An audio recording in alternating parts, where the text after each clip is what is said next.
যারা আছি, আপনারা যারা মিডিয়াতে কাজ করছেন, সবাইকেই এক্ষেত্রে অত্যন্ত দায়িত্বশীল ভূমিকা পালন করতে হবে। একটা জাতিকে গাইড করার একটা বিরাট সুযোগ আছে মিডিয়ার সাথে যারা আছে।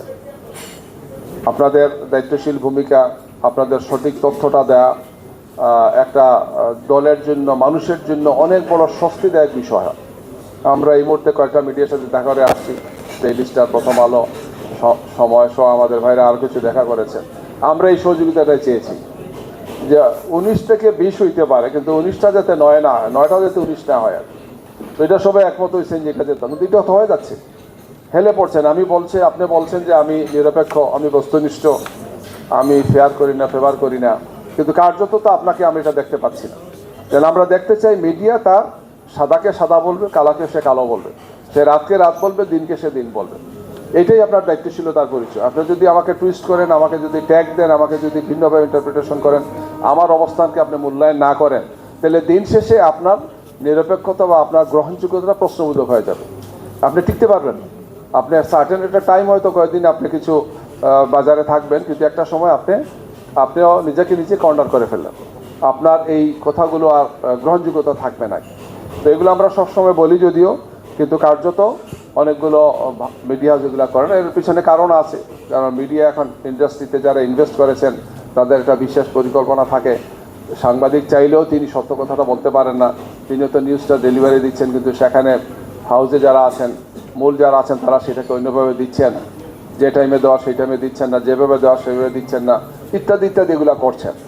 ওভারঅল এই ক্ষেত্রে একটি জাতীয় সম্মান এবং মর্যাদাবোধের জায়গা থেকে আমাদের সবাইকে এক্ষেত্রে স্ব দায়িত্বটা পালন করা উচিত।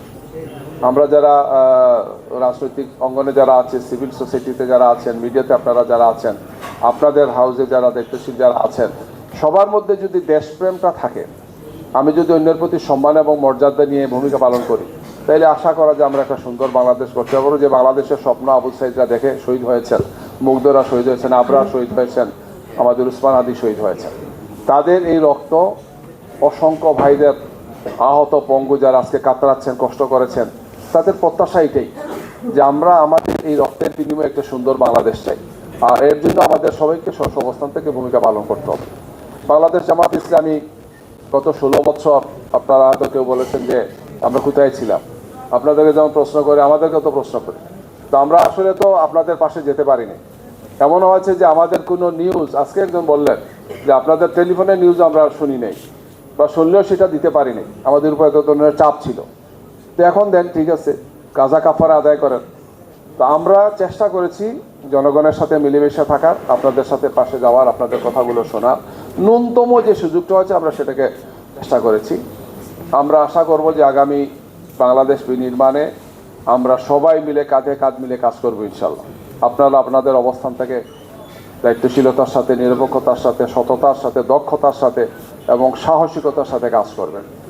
সাংবাদিকরা আজকে দুনিয়াতে সবচেয়ে মজলুমদের মধ্যে একটা।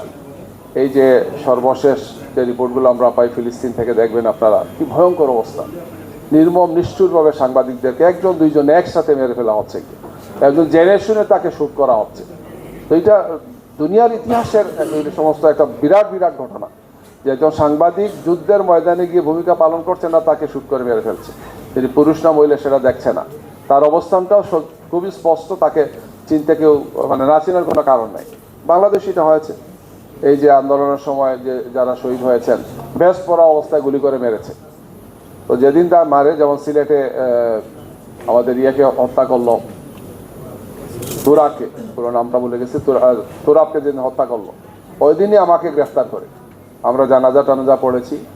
তো রাত্রে পুলিশের সাথে যখন গ্রেফতার করে নিয়ে গেল, বললাম যে আপনারা তো খুব শ্যুট করেছেন। না, আমরা কেউ করিনি। বলে না, তার হাতে, তার গায়ে ভেস্ট ছিল। তো যেহেতু আমি ওই নিউজটা দেখতে পারি নাই, পরে বের হওয়ার পর আমি দেখলাম যে তার ভেস্ট লাগানো, চেনা যাচ্ছে সাংবাদিক লেখা, নামাজ থেকে বেরিয়ে সেই সময় তারা গুলি করছে।